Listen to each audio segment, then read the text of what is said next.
Hello students, in this video we are going to study chapter 3 of your book, that is Python Programming Fundamentals. Let's start. What we are going to study in this chapter? We are going to study character set, token and identifiers, variables and data types, keywords, mutable and immutable types, operators, input and output, user defined functions, indentation, comments and debugging. We start with character set. It has letters A to Z in small and in caps as well. Numbers 0 to 9, special characters like spaces, ampersand, dollar symbol, hash symbol, percentage, colon, slash, backslash, so many special characters are there. Then white spaces also, new line, form feed, tab, and Unicode characters as well. Now comes the tokens. Tokens or lexical units are of 5 types: keywords, identifiers, literals, operators, and punctuators. What are tokens or lexical unit? Individual elements that are identified programming language are called tokens or lexical unit. Python literals are of 3 types: numerical literals, Boolean literals, special literals. A literal can be a number, a character, or a string. For example, in the expression x is equal to 3, x is a variable and 3 is a literal. Now comes the identifiers. A Python identifier is a name given to a function, class, variable, module, or other objects that you will be using in your Python program.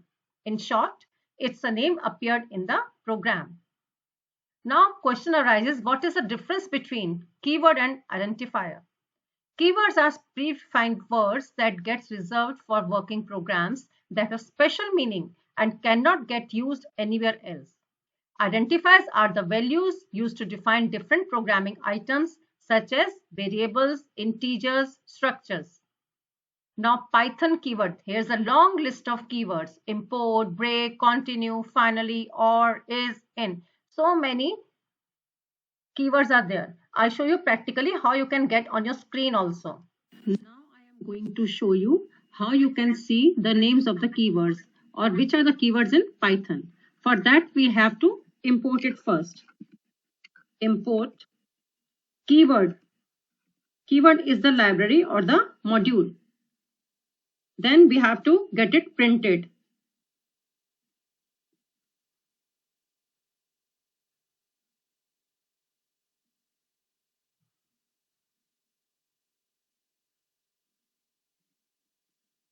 Keyword dot kw list. Now let's run it, execute it. See, on the right side you should see here false, none, true, and, as, assert, class, else. So many keywords are there. So is it clear? So just 2 lines of statements and you can see the keywords in Python language. Now Python variables. X is equal to 45. It's of type integer. Name is equal to data flare. That is of type string. It is given in double quotes.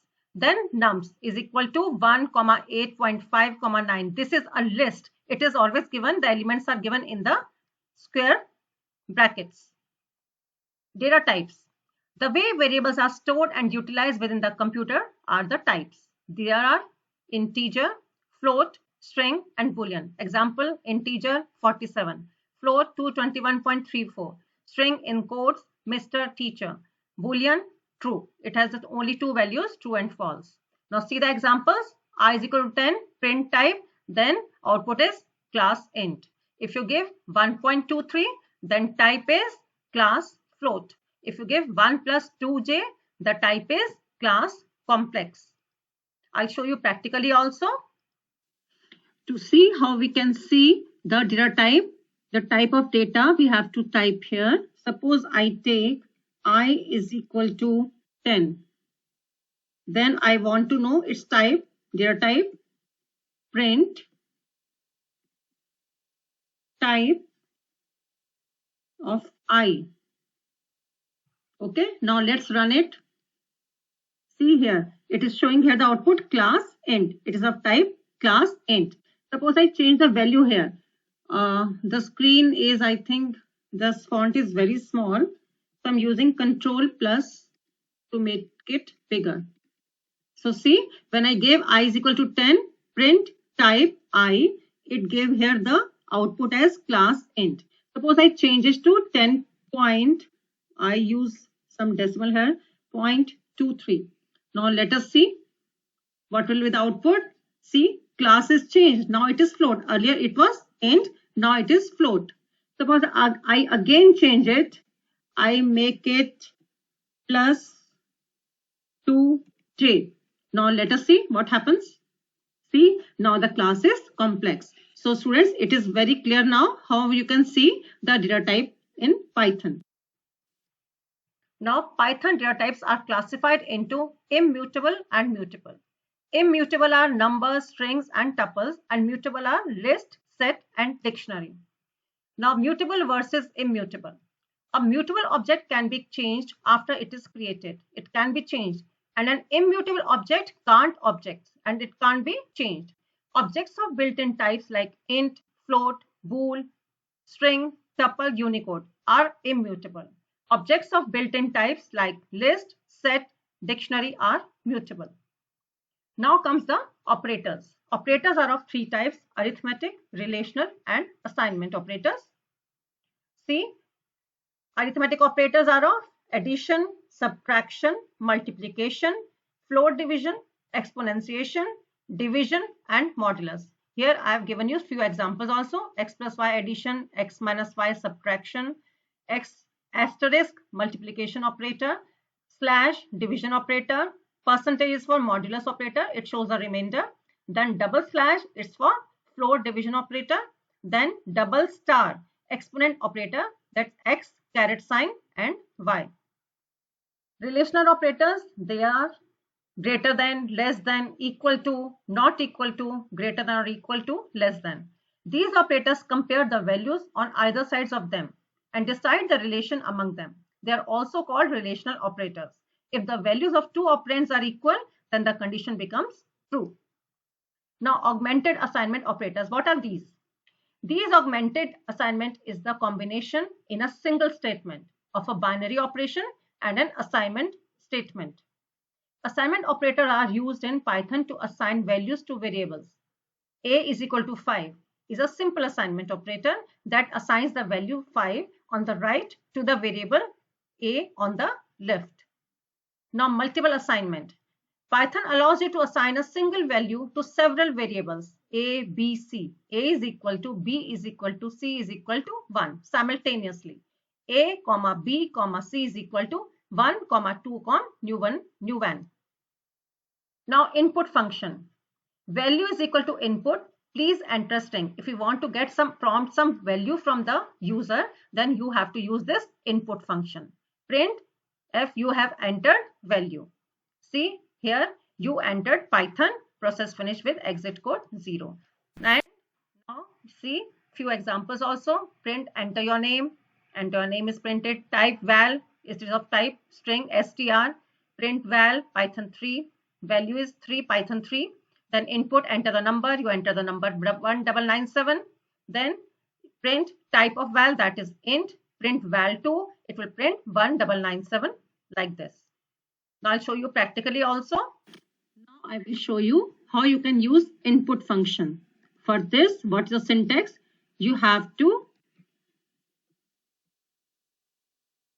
write like this. Val is the variable name, is equal to input, then in rounded bracket give your question or what you want the input from the user. Like I have written here, input enter your name colon. Then now I want to print it. Print my name, that is in val. Okay. Now let's execute it. Click here to run it. See here, enter your name. It is asking me enter your name. I am writing my name here. Okay. As soon as I press the enter key, see, it is showing me the result. It is printing my name. Similarly, you can enter any number also. Enter any number. So again, it is asking you any number. 1, 2, 3. Press the enter key. It is showing you the number. In this way, you can use the input function. Now eval, that is a built-in function in Python. The eval function evaluates the string like a Python expression and returns the result as an integer. A is equal to 2.0, eval input enter number. You enter number 2 and it is printing number 2. Enter number, you enter number A, then print, it is printing 2.0. This is, it is converting into value. Now what's the difference between input and eval? Now you all know the input takes the user input, but when the user enters an integer as an input, the input function returns a string. But in the case of eval, it will evaluate the returned value from a string to an integer. Now what is a print function? We use the print function to output data to standard output device, that is a screen. See, you typed A is equal to 5, then print in rounded brackets in the single quotes you are giving the value of A is. See the output, the value of A is, comma A, it is taking the value of A as 5 here. For example, print 1, 2, 3, 4.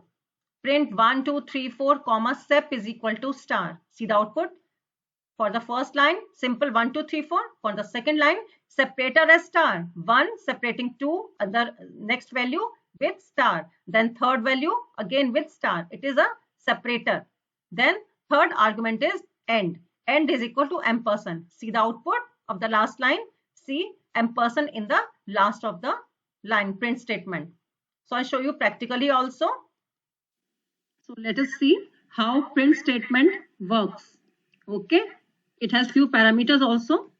Suppose I write print in rounded bracket, I write 1, 2, 3. That's it.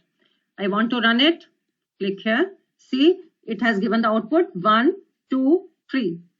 I want to make some changes. I want in between 1, 2 and 2 and 3, there should be some other keyword, some other special symbol. So for that, I have to add separator. It's separator. And I can write any hash. Suppose hash I'm taking. Now I will run and see the output. See 1 hash 2 hash 3. But suppose in the end you want some other special symbol. So you can add here end parameter. End is equal to, now you can give dollar symbol. Suppose dollar symbol you are taking, then run it. See 1 hash 2 hash 3, then dollar symbol. So like this print statement is used along with its parameters sep and end. Now type conversion. str in bracket to give str of x, conversion of object x to a string. Int of x, conversion of string x to an integer. A conversion of float x to an integer by truncation towards 0. Float of x, conversion of string or integer x to a float. Round of x, nearest integer to number x. Examples: int, string floating point to integer. Float, what does it do? String integer to floating point number. String str, integer float list tuple dictionary to string. List, string tuple dictionary to list. Tuple, string list to tuple. Now examples of type conversion in Python: from integer to str, you will give str of x. From str to integer, int of s. Then type int s. Then from float to str y. Str to float, float s. Int to float, float x. See here the everything is written in the example only. I'll show you practically also. User defined functions. A function that you define yourself in a program is known as user defined function. You can give any name to a user defined function. However, you cannot use the Python keywords as function name. In Python, we define the user defined function using def keyword, define, def keyword, followed by the function name. Example, def add. You are defining or creating add. Add is a name of a function. After that, you have to give the parenthesis and colon also. Then a is equal to 10, b is equal to 5, the sum is equal to a plus b. Print sum. Now I'm typing here add parenthesis. It means here I'm calling this function add. I need not write all the 4 statements again and again repetitively. I just have to call the function name. That's it. I'll show you practically also. So I have created a function for you, that's the name triangle. Def triangle, I have defined here triangle named function, then print single star, then 2 stars, 3, 4 and 5 stars. I want to make a triangle. Now let us see if I click on run. It is not showing here, see, it is not showing here anything, no result, no output. Then what do we have to do? We have to call that function. How we can call it? We have to call it by name, as we call you by name. So I have to write here triangle, then bracket open close. Then now run. See, it is showing you the stars. It has made the triangle for you in all the 5 lines. It is running perfectly. Now, what are the advantages of user-defined functions? User-defined functions help to decompose a large program into small segments, which makes program easy to understand, maintain, and debug. Its advantages are reducing duplication of code, decomposing complex problems into simpler pieces, improving clarity of the code, reuse of code, and information hiding. Now comes the topic indentation. Python uses indentation to highlight the blocks of code. Whitespace is used for indentation in Python. See here, def foo. This is the name of the function. Print, see the indentation. First level indentation it is here, giving the 5 spaces. If true, then print. Now this is the second level indentation, if and else block. And last one, code without indentation belongs to the source file. That is done. Indentation in Python with an example, n is equal to 10. If n is greater than 5, colon, print n is greater than 5. Else print n is not greater than 5. You see, here is no indentation. It will be giving you an error. Indentation error, expected an indented block. I'll show you practically also. Students, now I will tell you how indentation works. I have typed a small piece of code for you here. I is equal to 5. If I is greater than 10, then colon you use. You know very well, if you use here while or anything like this, then you have to use colon at the end. Then print I is greater than 10, else again colon, print I is smaller than 10. Let us execute it. See, I is smaller than 10 because it was false. It was 5 is less than 10. Now let us make it 12. Now again run it. It is greater than 10. It is running perfectly. Why? I have used indentation here. You see, print is after 5 spaces and not under it is not starting below this statement. Here, same here, again print statement after 5 spaces. If I don't give the spaces, what happens? Let us see. See, it is giving you a symbol here, red colored cross here, and it is showing expected an indentation, indented block. Still, if I ignore it and try to run it, what happens? Let's see. See, indentation error on the right side. See here, indentation error, expected an indented block. Same you can do here. If you remove the indentation, then again it will show an error here and the same error is repeated here. Now if I give the proper indentation, it will run perfectly. 1, 2, 3, 4, 5. Now let us run it. Now I is greater than 10. So I hope it is very much clear to you now what is the use of indentation in Python. Now comes the comments. Single and comments are created simply by beginning a line with the hash character, and they are automatically terminated by the end of line. Comments that span multiple lines used to explain things in more detail are created by adding a delimiter on each end of the comment. See, this is a single line comment. I have started it with hash symbol, print hello. Then this is a single line comment, again n is equal to 10 and print n. So it is not making any difference on the execution of the program. It is just for readability. Print, this program shows how to comment in Python. Hash, this is a single line comment because beginning with this hash symbol, and these 3 delimiters, this is multiple line comment ending with again these 3 double quotes. Print, single and multiple line comments will not display. These are not displayed. Let us do it practically also. So now I'm going to show you what is the use of comments. What are comments? Suppose I type here Hello students. See, it is giving me some error here. Some error is given here. It is not accepting like this. But if I run it, even then syntax error, invalid syntax is given here.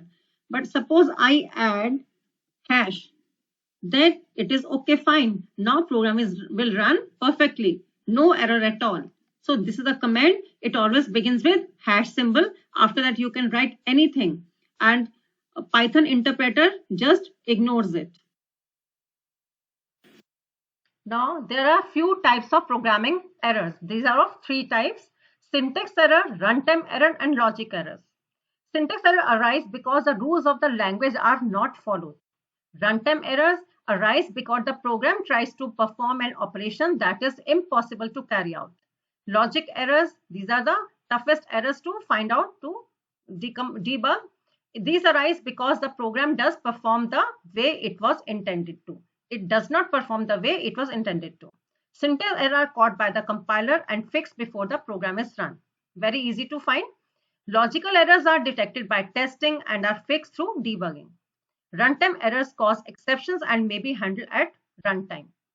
Now see, it is giving you invalid syntax. This is a syntax error here because you have used wrong brackets here. Syntax error, where the programmer enters some things that breaks the rule of the language or uses a token that is not defined in the grammar of the language. If A is greater than B, print A is greater than B. The syntax errors have occurred because I'm using here if, and I have not used colon here. So the syntax error has occurred here. Now logical error. These type of errors are regarded as the most difficult to spot. Similar to the runtime error, the interpreter will not give you any message or warning, and the program will run perfectly fine without hanging. However, the program will not behave in the manner it was designed to. In other words, it will simply produce incorrect results. C, if score is greater than 50, print C. Elif score is greater than 75, then B. Elif score 80 greater than 85, print A. But Anna scores 80 in her test. However, when she puts a score in the program, it displays C grade and not the expected B grade. This is the logical error. And what is runtime error? Common examples including dividing by zero, referencing missing files, calling invalid functions, or not handling certain input correctly. Note, runtime errors are commonly referred to as bugs and are often found during the debugging process before the software is released. See here, trackball most recent call last zero division error, division by zero. A runtime error occur. Do you wish to debug? Line 34, permission denied, like this. I'll show you practically also.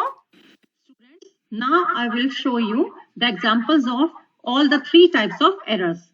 Those are syntax error, runtime error, and logical error.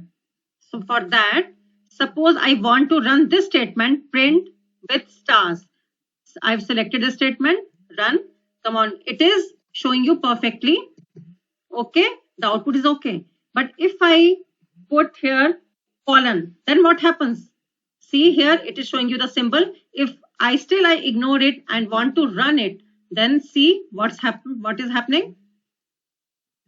See, syntax error, invalid syntax, it is showing you. Suppose one more error I want to show you. Instead of this rounded bracket, I use curly braces. Then again, let's see what happens. See, again invalid syntax because of this curly braces. So I will first correct it, then move on further. Now the second type of error is runtime error. Print 5 multiplied by 10 divided by 0, division by 0. It will give you an error. It is a runtime error. I have selected the statement. Now run. 0 division error, division by 0. It is showing here. Okay. Now these two are clear to you. Now the third type. Third is logical error. I have typed here 4 statements to show that x is equal to 3, y is equal to 4. Now I want to calculate the average of these two numbers, x plus y divided by 2. Is it correct? Let us see what happens if I print z. What happens? Let us execute. It is giving you the output 5. It is wrong. If what should I have done? I would have put one bracket here and beginning bracket here. Then it will give you different and the correct output. Now let us run. See, now output is 3.5. Earlier it was 5. It was not the correct average. Now correct average is 3.5 because 3 plus 4 is 7. Divided by 2 is 3.7. I hope now all the three types of errors are clear to you, students. So here ends the chapter. Students, study well. All the best.